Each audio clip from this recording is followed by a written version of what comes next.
Good morning. Thank you for setting this up, Mike. Getting us launched here. My name is Tom Carroll, and this course is the Anthropology of Culture Wars 2.0. It's 2.0 because last winter and spring we did 12 classes on Anthropology of Culture Wars. And this is kind of a sequel to that.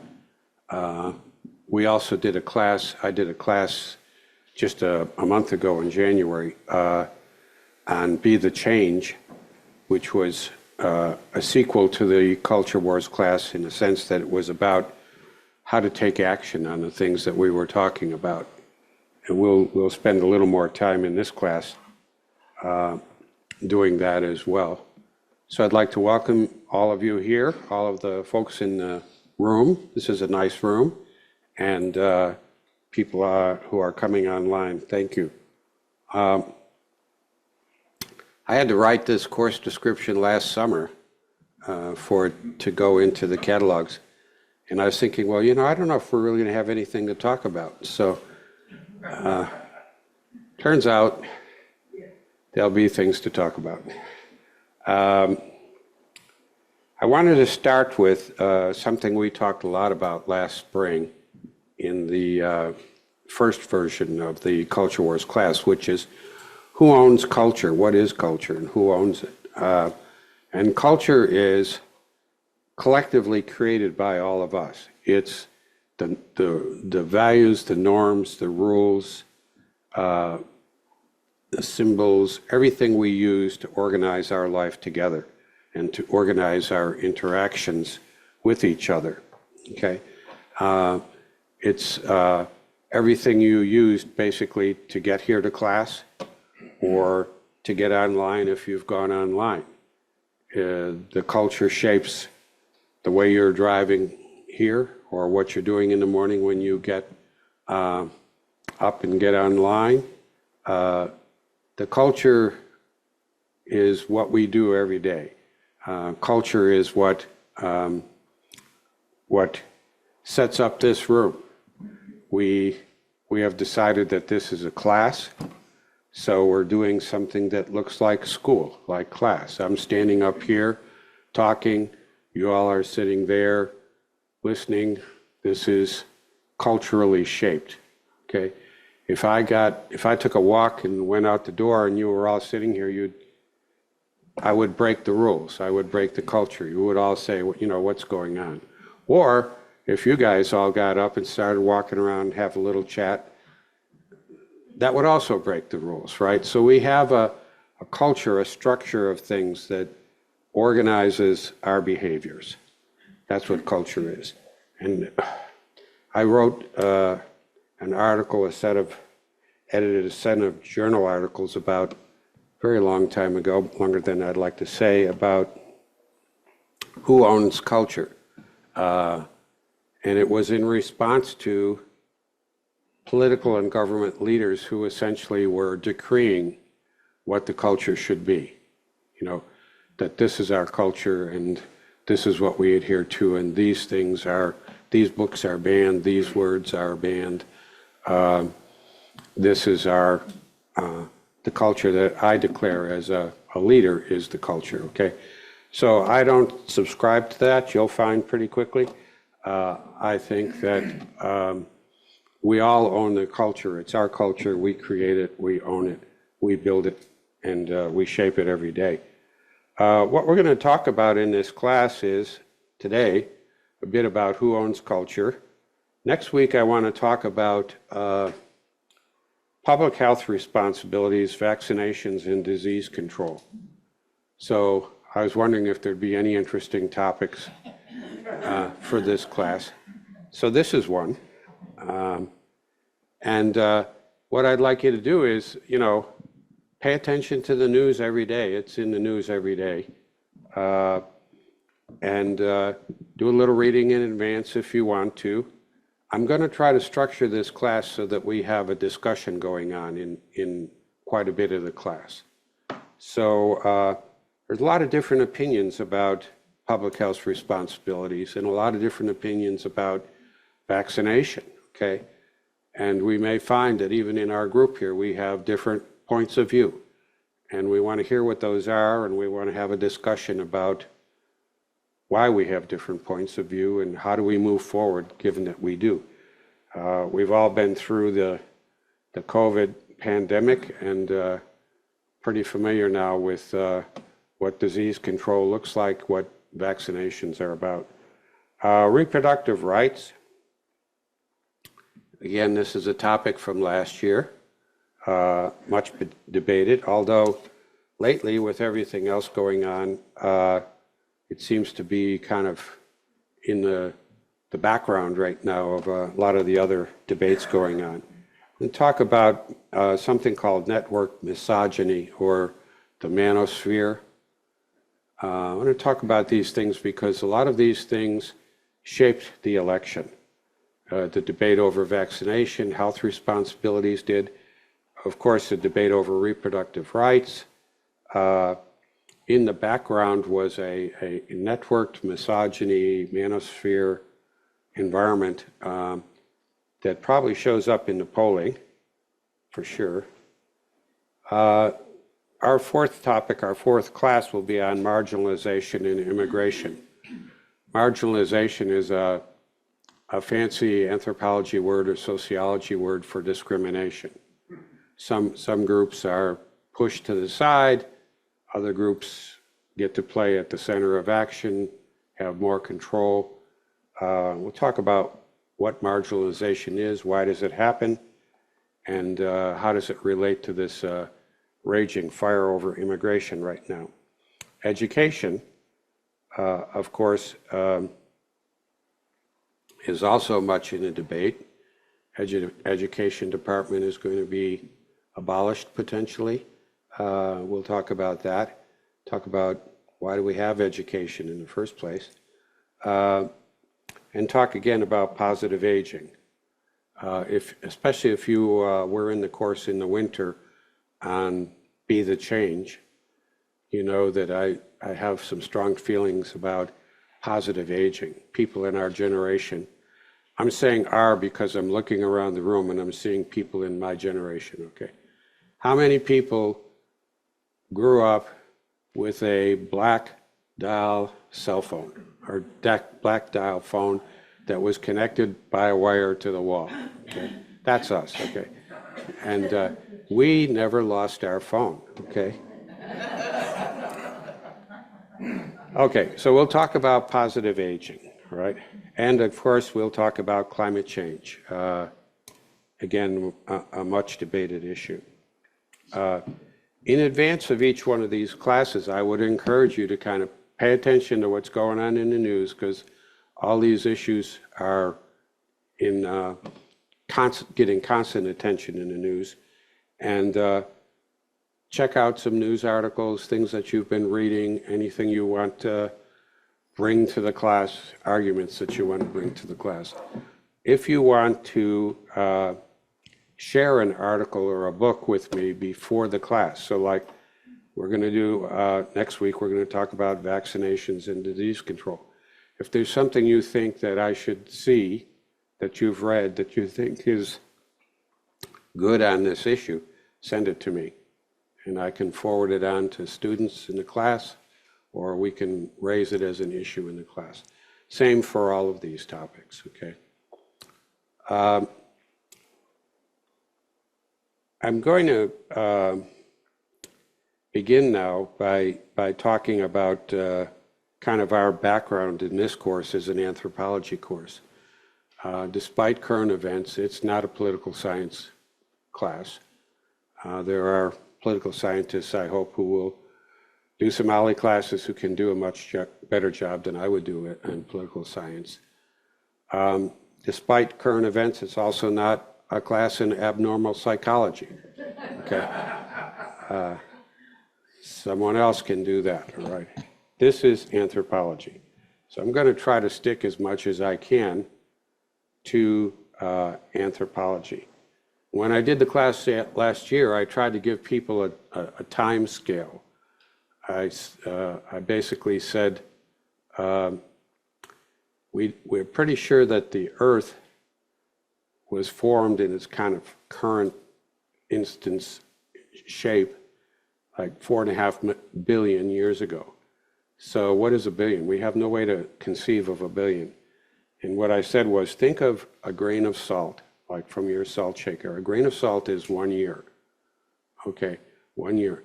So 4.5 billion years ago would fill 5 bathtubs of salt, large ones, like the big old clawfoot bathtubs. Okay. So that's how much time, has been happening. Now, when you look at humans on Earth, our time on the planet has been probably a handful of salt that I could hold in my hand like this. And if we look at current events, it's 1 grain of salt, okay? It's what's happening right now in terms of the scale of time and the scale of humans is this grain of salt, all right? So when anthropologists talk about recent events, unlike the news, recent events is yesterday, or recent events might be last week. Recent events for us is about 50,000 years ago, okay?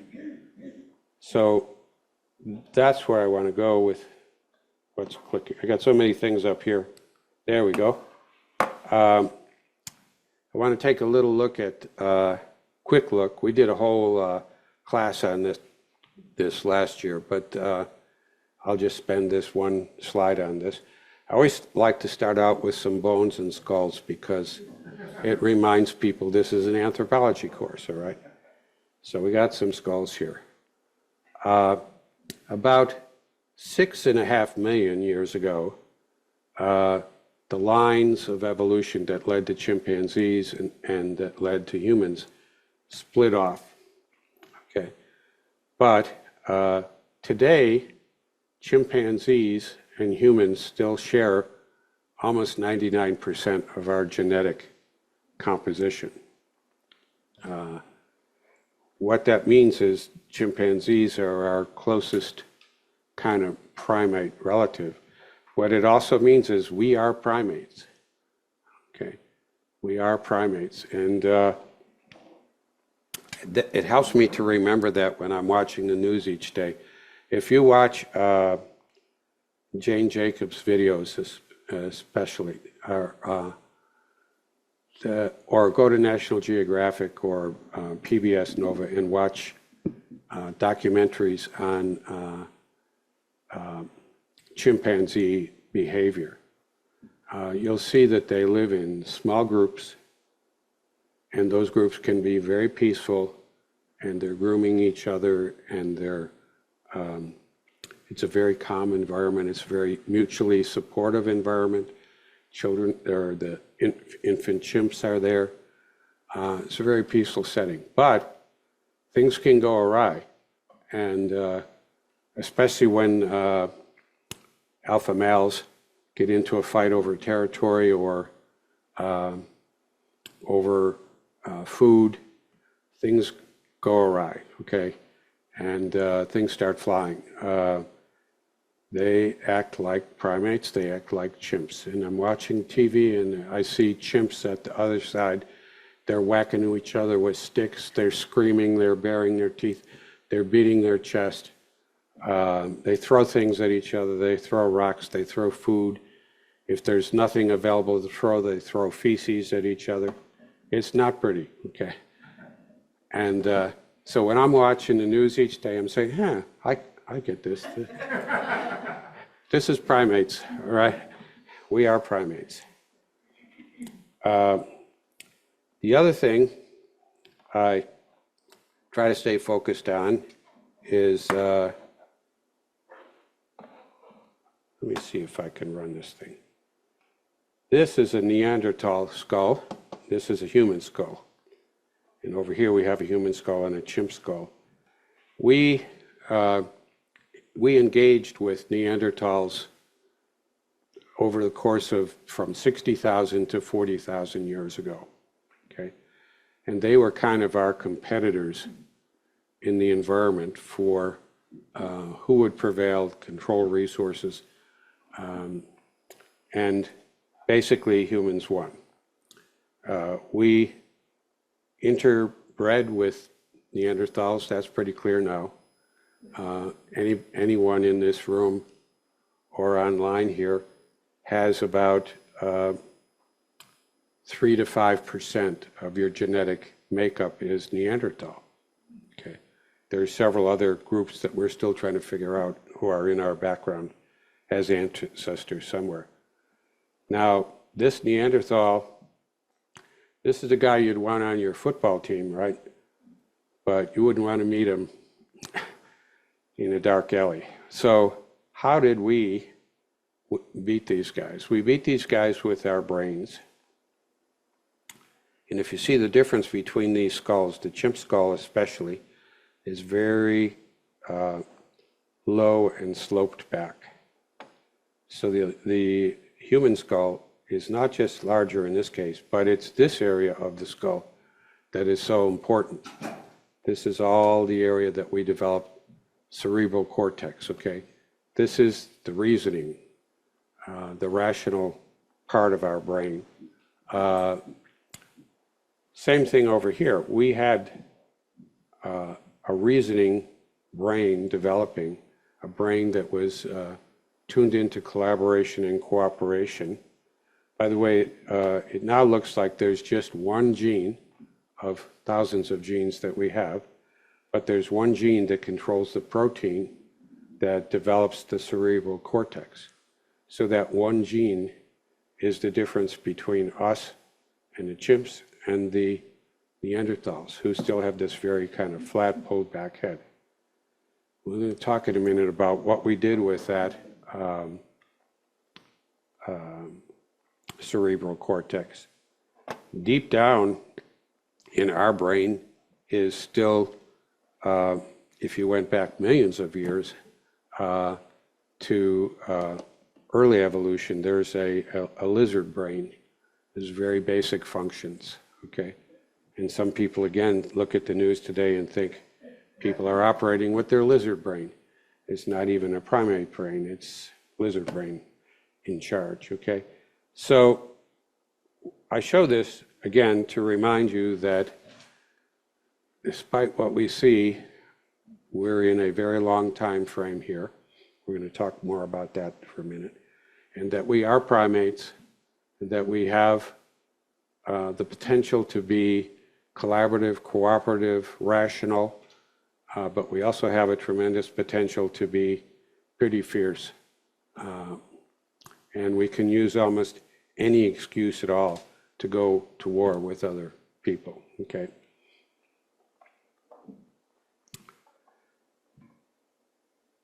Let's go to the next slide, if I can control all this technology. So what happened during those 50,000 years ago that we won, Neanderthals lost? We won because we were able to develop collaborative, cooperative communities. So it wasn't just one human against one Neanderthal. It was the whole community against a Neanderthal. So if you attacked one of us, you attacked all of us. We would all respond. So community became our survival magic, if you will. It's the thing that allowed us to triumph. And community was based on our ability to communicate, speak language, to organize ourselves into groups, develop strong coordination of our activities so that we would be able to do more together than we could as individuals, okay? This worked well for us for about 50,000 years, okay? When we were small groups. What we're talking about is groups of humans who are probably about 60 in number. They're more like a large extended family, okay? And they knew everyone else in their group. They trusted everyone else in their group and could count on them to have their back in a fight, but also to count on them to find food, to get water, and so on. So community was our safe harbor. We also knew that across the valley there was another group, and that other group wanted our water, and they wanted our food. So any other group outside of ours started to become a potential threat. So we became strongly wired for two emotions. One is the emotion that is around collaboration, cooperation, embracing community, the other about defending against threat. And right now, a lot of news and a lot of politics are being driven by the ability, the potential to manipulate our response to threat. So everything you read in the paper every day, all day long, it's a threat, it's a danger. There's cataclysm coming at you. Every morning you get up and you look at the news and it's like, what is happening in the world, right? The news media know that they can get you hooked and keep you clicking and keep you looking every day with a constant stream of threat. In the class a couple weeks ago, we talked a lot about getting unhooked from this threat environment. Turn it off, just don't watch it. That doesn't mean you can't watch the news, but you need to look for news sources that are going to give you news as opposed to threat, okay? And maybe next week at the end of the class, I'll put up the list again of alternative news sources. 50,000 years, probably 100,000 years, we did well in small communities that were collaborative. Those groups were called, here's another term you can write down, it's called acephalous organization or acephalous group. Acephalous means without a head. That's a Greek term. It means without a leader, okay? So in small groups, there was no single leader in charge. And whenever there was a need to decide, to make decisions as a group, we're running out of food here, should we move to another location? The water's not good here anymore, should we move to another location? They would sit down and have a long discussion until they reached consensus, basically, among the group about should we move, should we stay, can we do better with the water, can we do better with the food? In the group, there would always be an elder, maybe a grandmother who knew where there was good water. If we move over here, she'll say, we'll get better water. Or an elder grandfather who knew where there is better hunting, or an elder woman who knows where there's better gathering for crops, okay? So people would rise to kind of a leadership position based on their recognized expertise. And so by having these discussions, they would move or stay and make decisions on what to do next. That worked well in a small group, but then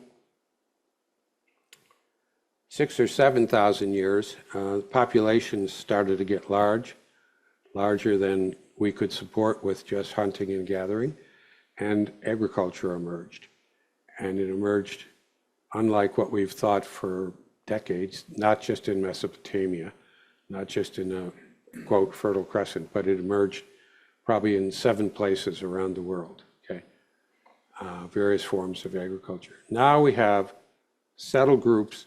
The solution now is not to move anymore, because we have our crops planted, we have our food here. We're starting to domesticate animals. We don't just move, we got to solve the problem here. And the groups are getting bigger. And we start having the evolution of leaders, chiefs, kings, And as the groups get even bigger and have multiple locations, the complexity grows even larger. So we have religious leaders who have the authority of divine to make decisions for the group, to basically say, I'm the religious leader, whatever you want to call them, in whatever religion you're in, and I have a direct line to divinity here, and I'm deciding we're going to do this, okay? That evolved a little further, of course, and we started to have monarchs, kings, who had, again, divine right to rule, but they could rule based on their connection to divine force and their authority in the community determined. Around the time of the Enlightenment and the Renaissance, we started to break out of that mode, right? And we started to use that cerebral cortex to develop reason and science, okay? So science became kind of an alternative to religious beliefs. And all of this is about, how do we know the world? How do we know what works in the world? How do we know why things happen in the world? Science became an alternative, rational explanation to how things worked in the world. And it also, some would say, freed or liberated individuals from the community. Individuals started functioning independently of the community because, you know, in the background, the community was providing enough resources and structure for them, but they were then able to go out on their own as individuals. And we had a great deal of conflict that you all have read about between individual thinkers and the church or the king or anyone else who was in authority. So we've had that contest. E.J. Dionne has talked about that quite a bit now, and this is one of his books. I'd suggest you have a look at it, that a lot of what we're dealing with right now in the current melee in politics is this competition between a rampant individual and community values that are in constant tension and conflict with each other. He talks a lot about balance, and during the last century, we had things kind of in balance. We're going to come to that in a moment, but we're kind of in a moment now where individualism, radical, rampant individual, is on the rise and in dominance. Here we go. Someone else who has been writing quite a bit about this is Jonathan Haidt, and we'll look at some of his other work in a couple weeks probably.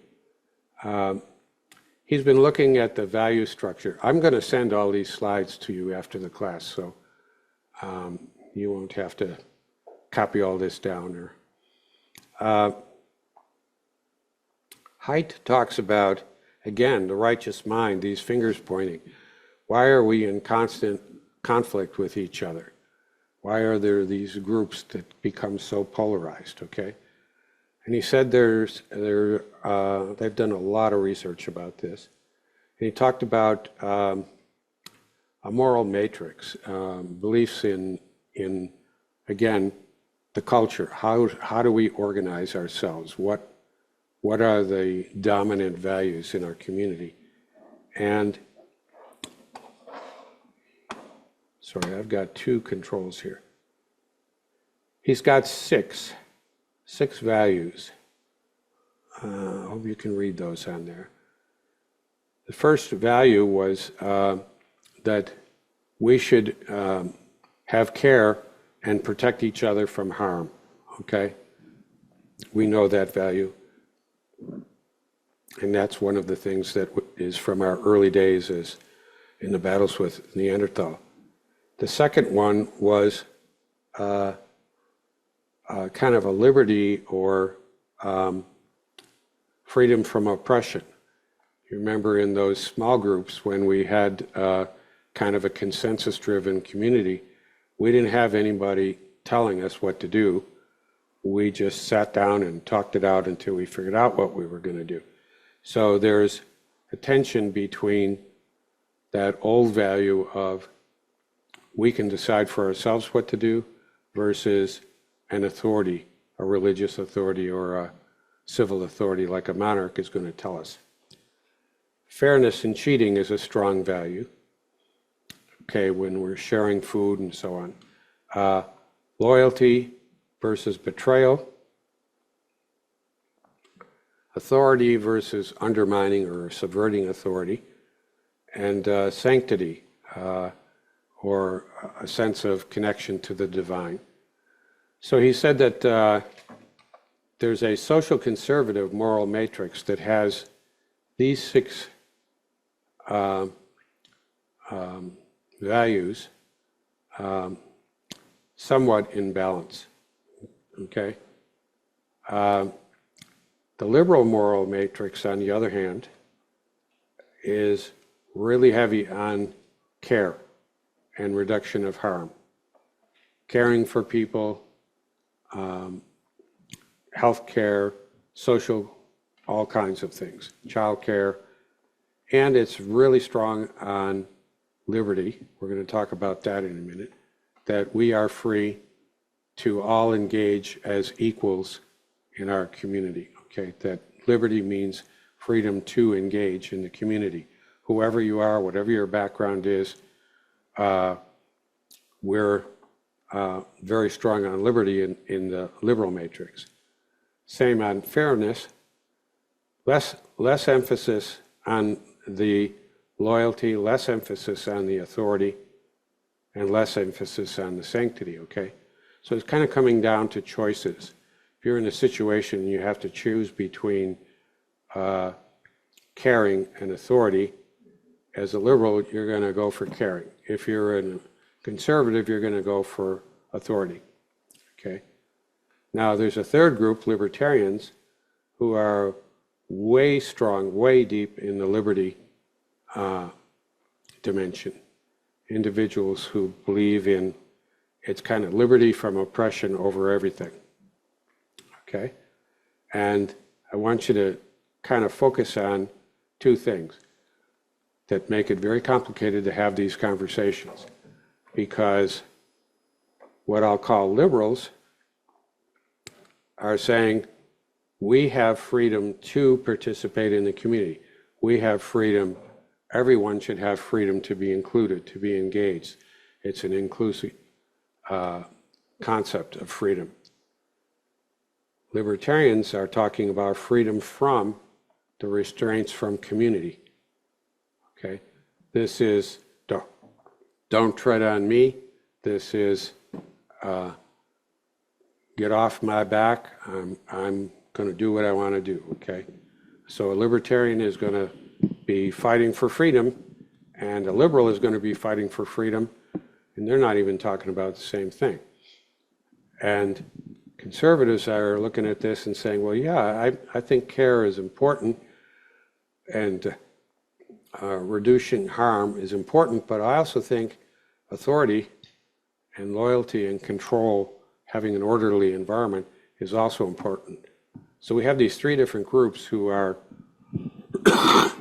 on the surface, it sounds like they're having the same conversation, or they're talking about the same thing, when in fact, they're talking about very different things. So we have deep conflict going on that's kind of built in. And probably the last, I don't know, I want to say 30 years, 40 years, media and politicians have pushed these things further apart. So, excuse me.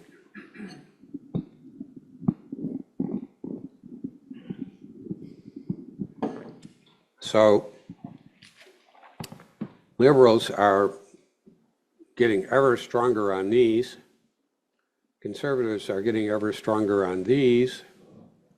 Libertarians are ever stronger on these. So we're just getting pushed by media and politicians into corners that make it impossible to have a conversation. You know, we're going to have some conversations in this class, but to have these conversations, we have to come to the point where we can say, is it conceivable that somebody on the other side has a point, that they could be right about something, okay?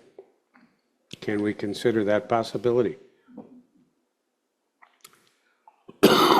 Is it conceivable that two things could be right at the same time? That we could be focused on care, but also concerned about order and authority and individual freedoms.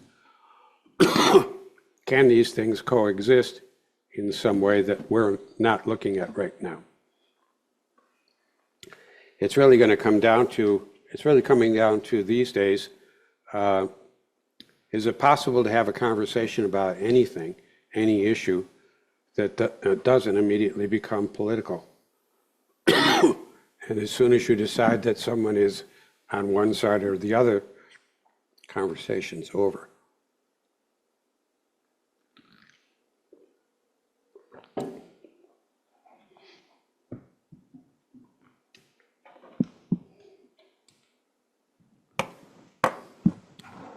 So, again, time frames. With apologies to historians and politicians, this is a very political scientists, this is a very brief thumbnail history of we've been here before, okay? So what's happening today may seem to some people to be outrageous and totally unprecedented, but in fact, it's happened before, okay? We've been here before. It's a great book, very timely. This book, Age of Acrimony, talks about the Gilded Age, the era of the 1870s to the 1900s in the United States. That was a period after the Civil War. Reconstruction was kind of emerging and then faltering. What it was an era of amazing innovation, industrialization, rapid expansion of the economy, building the railroads, building steel industry. New technologies were coming to the fore. And we got to a point where these industries were essentially running the country. And government was seen as a competitive arena for industrialists to compete with each other for control of resources, control of rules, regulations, laws that would benefit or harm their industries. Sorry, I'm just getting over another cold. I've told people that I have 2 grandchildren living with me, twin toddlers. They bring me joy, but they bring me head colds also. Mark Twain wrote a book, actually, in the 1870s called The Gilded Age, in which he described this novel. He described life in Washington. If you read it, you'd say, oh, this is starting to sound familiar. And it's about just constant personal competition for power and wealth. And the idea that we were trying to govern on behalf of the people just kind of fell into the background. So what happened? How did we get out of that? Greenspan here in The Age of Acrimony is documenting how eventually people, the voters, us, excuse me, became fed up with this, threw up their hands, started to vote for what we might call good government or real government into the 1900s. And we also had, not coincidentally, women's suffrage occurring at this time. You always think about women's suffrage, you know, the 19th Amendment around 1920, 1919, and then 1920 being ratified, but that was a 40-year battle. So it started in the 1870s and it went on for a long time until you have women's suffrage passed, and now you have the size of the voting population is increased by 50%. Okay, so it changed the whole dynamic of voting. You also had increasingly expanded, but not very widely expanded, voting for former slaves. Okay, start shifting the dynamics of what people wanted in government. Jumping a little, we get to New Deal. Now we have a different idea. The idea in the 1800s was fight over government because it can help your business, basically. It can help you make money. Business oligarchs essentially were running government. Now we have the New Deal during the Depression, and the idea here is government works for the people. Roosevelt comes try to pull us out of the recession or depression with a slew of government programs and agencies that are about helping people, doing things for people. Government can work for people, okay? That got another shot in the 60s with liberation populism, kind of power to the people, Great Society legislation emerging. How many of you can remember don't trust anyone over 30? Okay. Is anybody here over 30? No. So don't trust anybody over 30, okay? Now I'm wondering if I trust anybody under 30, okay? So, but the idea here was government power, okay, but we the people have power and we're going to try to run the show. And we're getting more control over our government and our programs, okay? So we had all the liberation initiatives in the 60s. Then we get a backlash with Reagan. Reagan is saying, make America great again. He was kind of driving that message. And he said, government's not the solution, it's the problem, okay? Let's get rid of government. Let's shut down these agencies. You kind of see that this history is like a series of pendulum swings, big pendulums swinging back and forth. Big and, you know, if you're around long enough, you're going to get hit by the pendulum more than once, going this way, going that way. Okay. So Clinton comes in, says the era of big government is over, and he and Gore, they actually cut over 400,000 jobs, federal jobs, and cut back on $3.6 billion in federal budget. Balanced the budget. We had a very strong economy.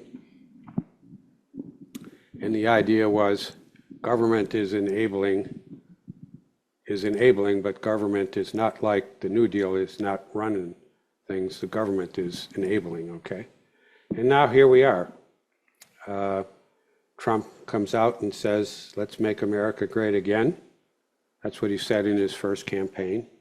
I think in his second term, he's saying, let's make America great again, because it didn't happen in the first administration. But And we have a newly emergent business technology oligarchy that feels like it can run the show, okay? And they're hell-bent on dismantling the government to free up capitalist enterprise from all kinds of regulation. So we've been around this barn more than once.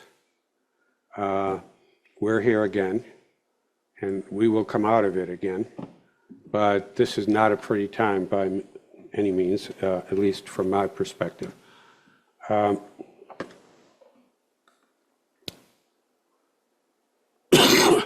Now, the current oligarchy, the one we're dealing with today, is built on false narratives and gaslighting. So this is the question that we started with at the beginning of the class, which was who owns culture? Who shapes the narrative? Who says what's real? What is happening? Who drives the story?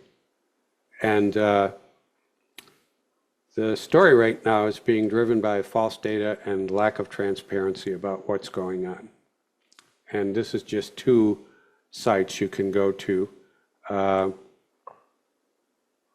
where you'll find quite a large itemization of misleading and incorrect claims. And the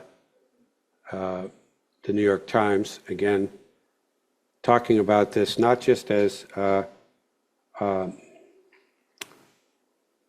lies, but it's intentional misinformation to drive agendas.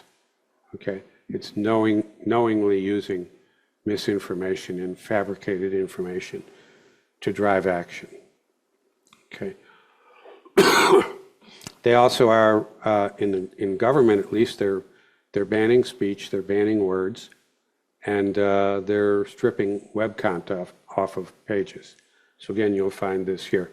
So banned words. I think in the first slide I showed you outlining the course. I think half of the words on that slide are banned now, at least for government use, so that you couldn't put those on a government website. And this is being done in a very haphazard or reckless way, unthinking kind of a way. So you'll see a list at the end of this of words, and you kind of say, really, why is that word on the banned list? And they strip off things like the Enola Gay. You probably saw that story, right? Strip it off because it had the word gay, right? How can you have something like that on a website, a federal website? But that was the pilot's mother's name, Enola Gay. So then they say, whoops, well, we'll put that one back up again. They stripped off the Tuskegee Airmen. Oops, well, we'll put that one back up again. And then they stripped off the Navajo code talkers who helped fight the war in the Pacific by using Navajo as a code language that nobody could break. Oh, maybe we should put that one back up. So this would be one thing if there were an actual plan or strategy behind it. But what we seem to be seeing is just random, reckless acts, okay? What we're probably going to find, the administration may find, is that rage and personal retribution are not a plan, okay? They're not a policy. My grandchildren, again, are learning this every day. They're 4 now, got through their 3s, and they got through the terrible 2s, and they're learning that, you know, after you throw everything up in the air and you break everything, now what, okay?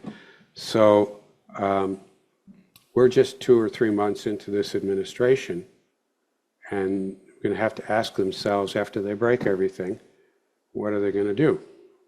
Okay, because it's easy to break things, but it's very hard to make things and to develop positive steps forward. Even in their own agenda, I could talk about, we'll talk over the course of this course about many of these things, but the one that comes to mind, myself, I worked in the U.S. Department of Education for 20 years. So, yes, it is true that there's waste in every agency, Defense Department among them. I don't know how much fraud, but there is waste. Okay. But you take an agency like the U.S. Department of Education, one of its main functions is student loan programs, financing college student loan programs. It's huge, billions of dollars. And so the administration just thinks of it as kind of a bank, a kind of an accounting. Okay, we just move this money over here. So what they've said now is we're just going to take that all out of the department and put it in the Small Business Administration. But they've cut the staff by 50% in the Department of Education. So the people who are supposed to be running the student loan program and handing it off to small business, they're not there.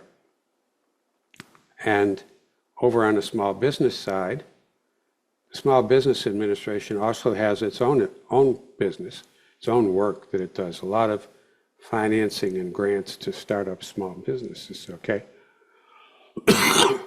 They don't know anything about running student financial aid programs and loan programs.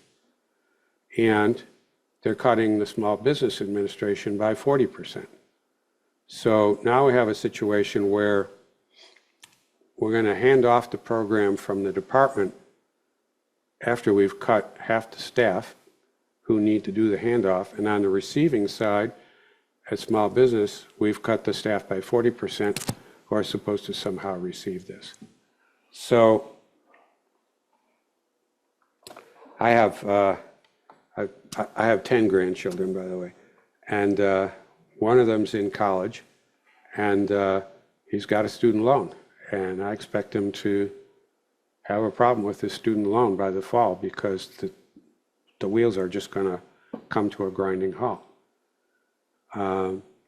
This was actually a Reagan administration strategy during the 80s when he said, you know, government is the problem, right?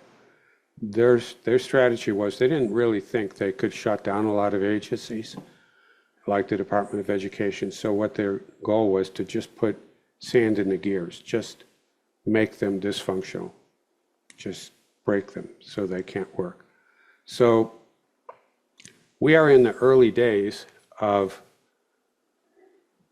actions being taken that haven't really had an effect that voters out in the country can feel and see. So we haven't had the kind of voter backlash that happened over 100 years ago in the Gilded Age when voters said, wait a minute, you guys in Washington are playing games with the government and you're running the government as if its sole purpose was to make good business for the railroads and the steel industry.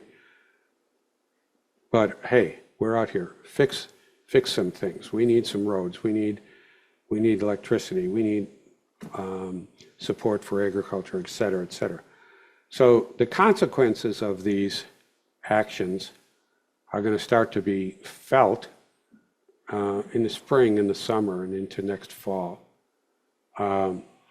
We also see that their strategy, which was to go fast and break everything, the legal system is catching up with this. There's over 130 court challenges now to what the administration has claimed that it has done, and that Musk has done. They're being challenged as unconstitutional actions, they're criminal conflicts of interest, self-dealing, violations of privacy, and just lack of transparency in government. The legal system takes time to catch up with this, but it's starting to move. we had a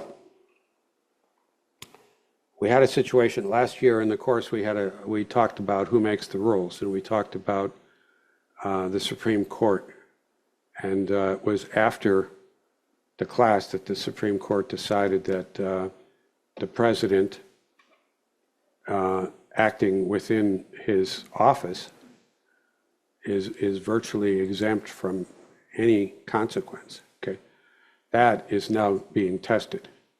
So I can see a Supreme Court docket very shortly that's just going to be flooded with challenges to the idea that the president is immune and it just has a free hand to run with everything that he's doing.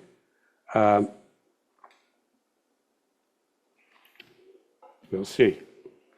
We're already seeing town halls, you've probably seen this, on both sides, on the Democratic side, the Republican side, flooded with people who are just angry about what's happening. This isn't what we voted for. I don't know if anybody's been to the grocery store lately, but have grocery stores lowered their prices? Are prices down? So it's going to build and build and build. So I think this is going to be a very dramatic and interesting time in our history. Again, I don't want to minimize what's happening, but as somebody who looks at things from a 50,000-year perspective, I'm saying, well, this is going to be interesting to see how this works out. I've always said, I don't know whether reincarnation actually exists, but if it does, then I'm going to apply to come back as a Federation starship commander in the year 24th century, so I can see how did all this turn out, okay? So we'll see. But in the meantime, here we are. And we have something to say about this. We are the voters. We are the people who create the culture. And so we do not have to be passive in the face of this. In the late 60s, Paulo Freire came out with this book, Pedagogy of the Oppressed. He's a Brazilian educator, and he was working with Brazilian peasants who were an oppressed group. And he said it comes down to education. It comes down to the way we teach and train people to think. And he criticized what he called a banking model of education, which basically said the power and the authority, we go back to that matrix about authority, who keeps things in order, is driven by an education system that is a banking model. A bit like what we're doing right here. So teachers teach, students listen, we put ideas in people's heads, we give them information, they go away, they believe what we said, the status quo and the authority is preserved by education. He said that we need a different education system. Education system should be built on critical dialogue. Student and teachers should engage in a problem-solving approach to education. There should be discussions and dialogue to understand problems and seek solutions. We did some of that in the course in the winter that was called Be the Change.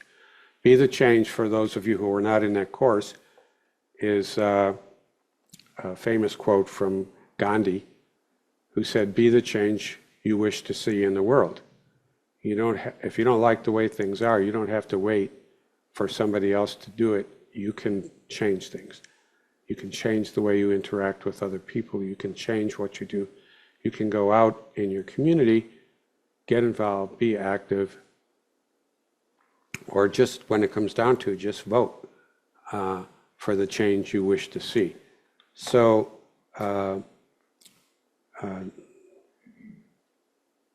Freire gets a little tendentious about oppressors using anti-dialogic action. I hope I'm not oppressing you, but that's the structure of this course right now. I talk, you listen, okay?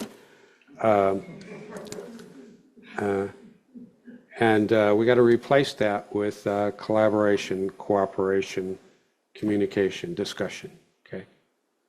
So given that, each one of these classes for the rest of the time, I'm going to do a little setup or frame an issue, and then I'm going to ask you to have a discussion, people in the room here and people online.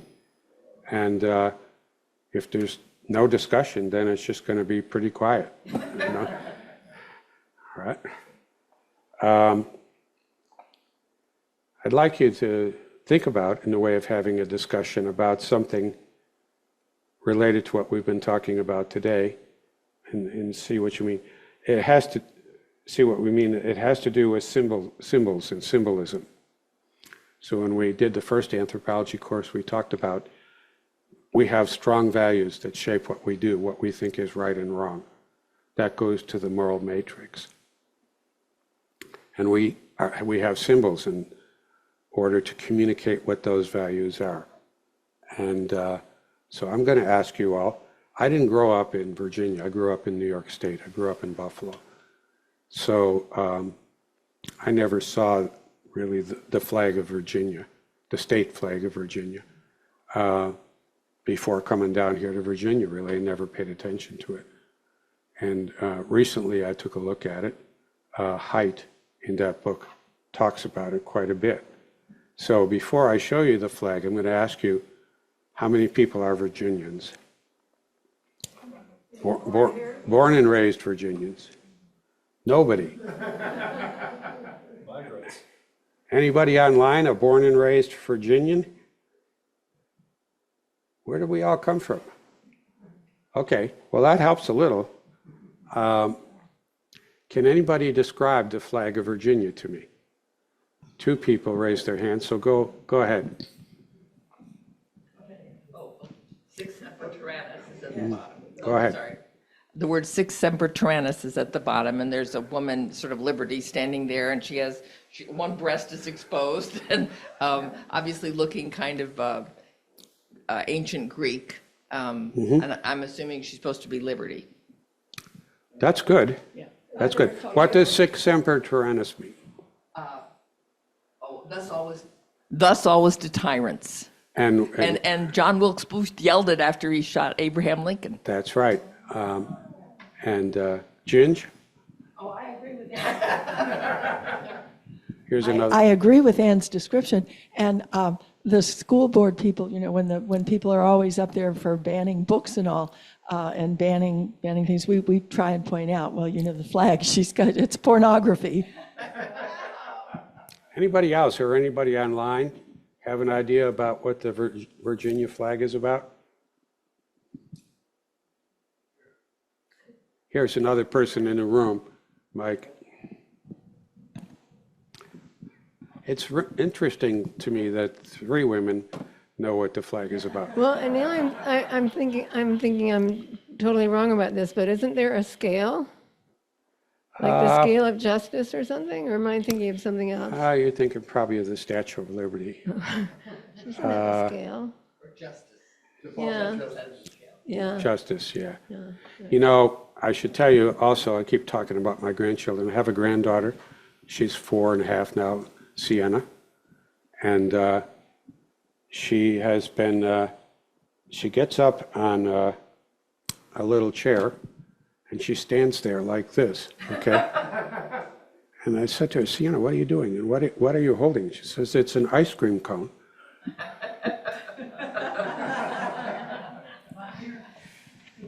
Makes as much sense as anything. Yeah, go ahead. Since we're talking about offspring, I have a daughter who became an artist, and while she was still in high school, she did a sculpture for competition purposes of the Statue of Liberty holding up a hairdryer, A hairdryer, okay. considering her opinion of culture at that time. Uh-huh. Okay, well, any other thoughts on the flag? Okay, here's the flag. This is the flag of Virginia, state flag of Virginia.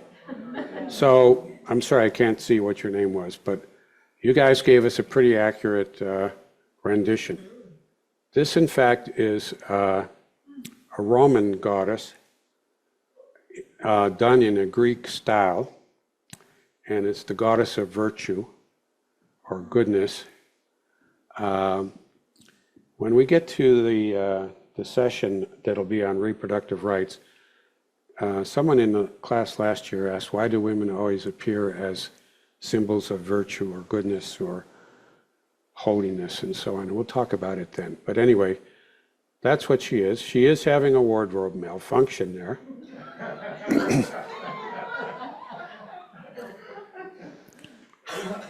the guy? The king, the tyrant. The guy on the ground is the tyrant. His crown has come off. She's standing on him. She has a sword in her left hand and a spear in her right hand. And it does say what you said, sic semper tyrannis. Thus always to tyrants. That seems pretty apropos to our current situation. But what does this really mean? What does this symbol really mean? Does anybody else know more about the history of the flag?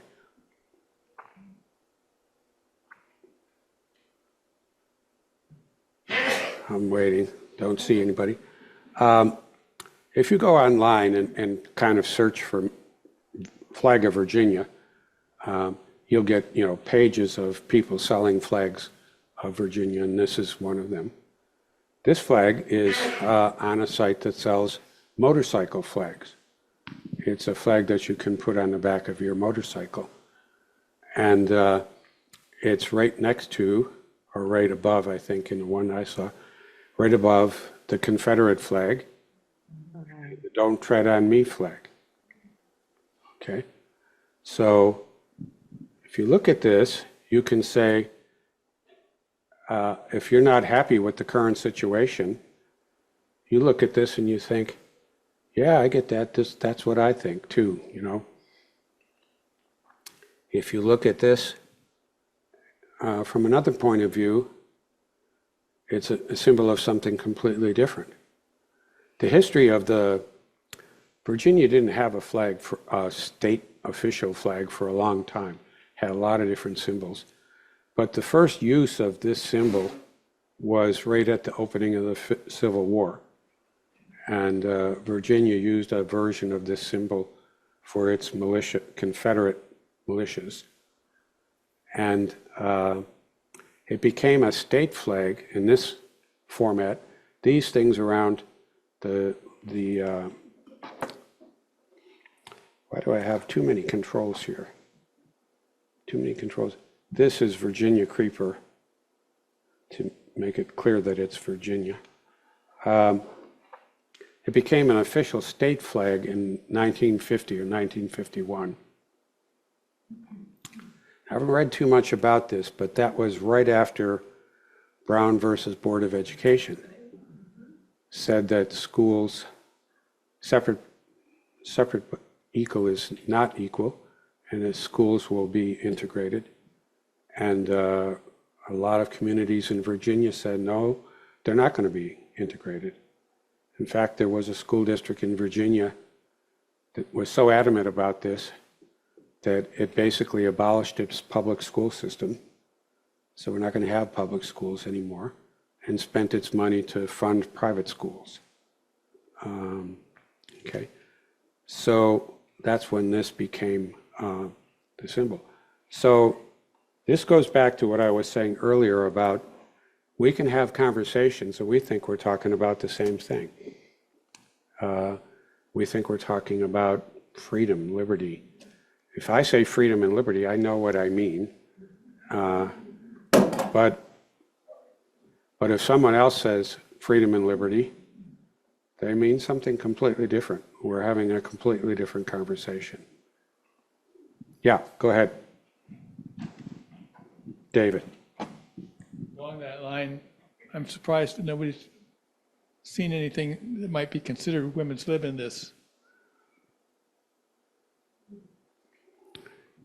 I'm just looking, so we're looking at a woman standing over a man who she's just slain.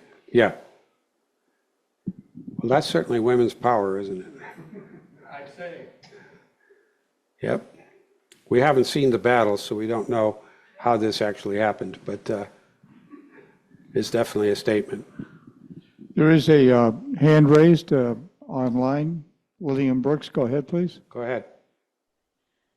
Well, I was looking at the crown that's on here, and when I saw the flag, I thought it meant, more of the Revolutionary War or a symbol of freedom. And no one's talked about that crown. So what would the crown symbolize based on what you told us about the schools, etc.? Well, Lillian, I think you're right. If I looked at this now, not knowing anything about its history, and I saw the crown, I'd think, well, this must have come out during the Revolutionary War. This was about, freedom from the monarchy. King George, you're done, okay? And that this must have been, a Revolutionary War symbol, okay? But it wasn't. It's simply the artist who created this, their attempt to convey the sense that monarchical authority is not acceptable, is not going to be tolerated, okay? But I think that's a good point. Again, without knowing anything about the history, you can start to think a lot of things about what this flag means, when did it come into being.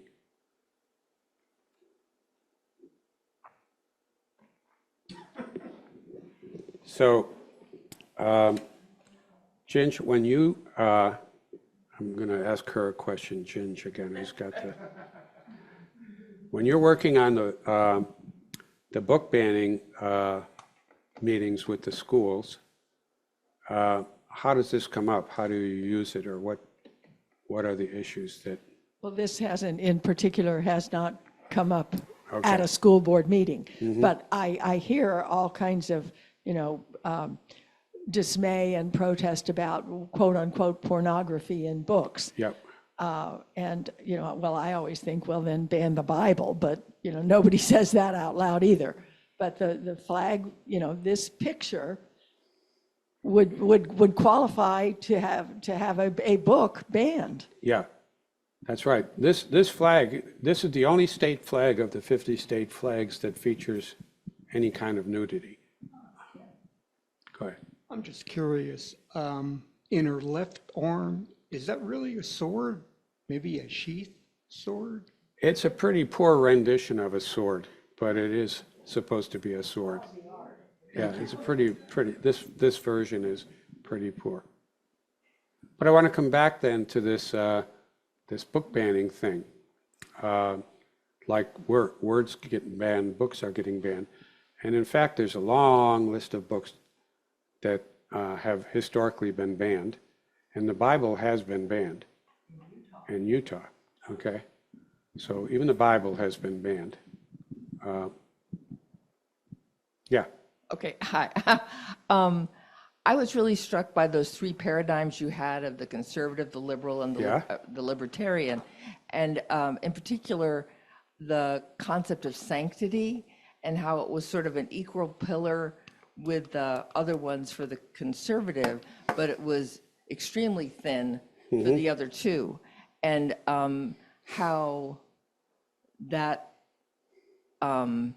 religious or sanctity, the morality aspect of that, this is what you're talking about yes, here. influences people about things, whether it's the book banning or the words you use, or even the warping of it today in having people associate a certain sanctity to people or religiosity to people who don't really have religious values Yes. that they're assigned to them, and that gives them more support. Yeah, Ginger. Can I say, there's a battle of signs in my neighborhood, and my signs are what you would expect. But there's a family that has signs, protect religious freedom. And I know that what they mean is protect the freedom for their particular religion to dictate to everybody else's religion.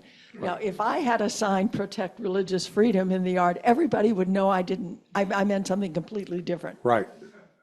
So the key word there is protect freedom. So that's actually on this slide here. I can't keep track of these controls, but this one says protect freedom to an inclusive sense of freedom, to fully participate. This one is protect me from you, okay? And keep my belief foremost and paramount, okay? So even words that are really hot words in our culture, freedom, liberty, have very different meanings. I'm gonna go back to the book banning thing, I think, for a minute, because it's very interesting. And it's just a question I'm gonna put to you. So the people who are banning the books, the book banners, I'll go back, see if I get too many controls here. Go back to this. So the people who are banning the books, trying to ban the books, they believe that the school districts are the tyrant. They believe that the school district, the government, and they will say it this way, that this is public schools are government schools. They will say the government is imposing these books and these beliefs on my children, okay? So they believe that the school district is the tyrant. Flip that around, and in Gin's worldview, the educators believe that the book banners are the tyrants. They're coming in and saying, oh no, you don't get to read this, you don't get to read that, you read this. You read my version of history, and you read my stories and my novels, and you don't get to read those. So who's the tyrant? That's my question. Who's the tyrant? Who's on the ground in this one, and who's got their foot on the guy's chest? Which one is the tyrant? How do you resolve that?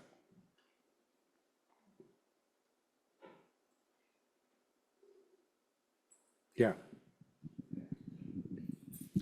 I'm hoping that sometime during our discussions, you address the influence of media in what people consume for news Yep. and so on, because, well, it appears to me that with the fragmentation of media, with the disappearance of broadly based media and the introduction of things like blogs and special interest websites, people are they're getting tunnel vision just from choosing the source of their information. Right. And this is freely done. I'm not complaining about the freedom, but it does have, in some cases, I think it deteriorates the public discussion. And we haven't been able to regain what used to be a common medium. So this is again a good extension on this whole point about this, is that there's kind of I'm always puzzled by book banners who don't seem to realize that anything they ban is just widely available everywhere, anywhere. Makes the kids go out and get them. Yeah, I say, when I was in high school, if you wanted me to read a book, the best way to do it is to ban it, okay? And I'd get that book and I'd be reading it. So book banning has this back to the Matrix view that there's a very strong authority controlling culture, controlling the content of culture. And what we read, what we think, what we know is controlled. Well, we've got this wide open arena where a child can get access to anything, okay? So it's not the question of banning it, it becomes a question of how do we manage it? How do we shape it? How do we work with a child? Now, coming to your point, John, it becomes an even more complex and confusing issue with the media we have today, which is so tremendously siloed, okay? So you can ban, so I say, fine, go ahead and ban that. I'm over here in my silo, I'll read what I want. You read what you want. We're not even talking to each other, okay? We're just not in communication. So we got to start to find, I want to go, I see your hand. I'm going to come back to that in a minute.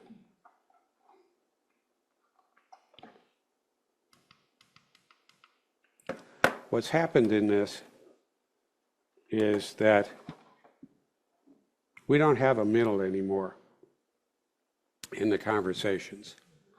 We have liberals way over here. We have libertarians here. We have conservatives way out here. There's no middle in our conversations. There's no middle ground. It's like, really polarization is the right term. We are far apart. And it's kind of building that middle ground again that we've got to start to think about how to do. Yeah. Regarding polarization, people and book banning or people that disagree on any topic now are dealing with death threats and hate. And so in that level, it has just gone way beyond ability to have the conversations, to have discussion, to work out any middle ground. And that piece of it is causing lots of anxiety for me personally, but also I think people that are dealing with this, trying to find some middle ground, and just the level of actual hate and wanting to do someone harm that they disagree with. That's right. And that goes back to what I talked about when we were 50,000 years ago in small groups. And the people who were the other were a real threat to our survival. And we did hate them, and they were serious threats to our survival. And there's that sense of threat. Now, in the at the end of the 1800s, in the Gilded Age, congressmen were beating each other on the floor, and people were shot, presidents were assassinated. So it gets pretty tense. By the way, when 50,000 years ago, when we all lived in these little groups, we couldn't survive if we were at war with everyone. Okay, if we were at war with every other community. So the communities that were close to us, we intermarried. We married, men married women, they went to live in that village. Women married men, they went to live in the man's village. So we got integrated through family relationships, basically, which is the way it worked all the way up into the Middle Ages, when kings would manage marriages to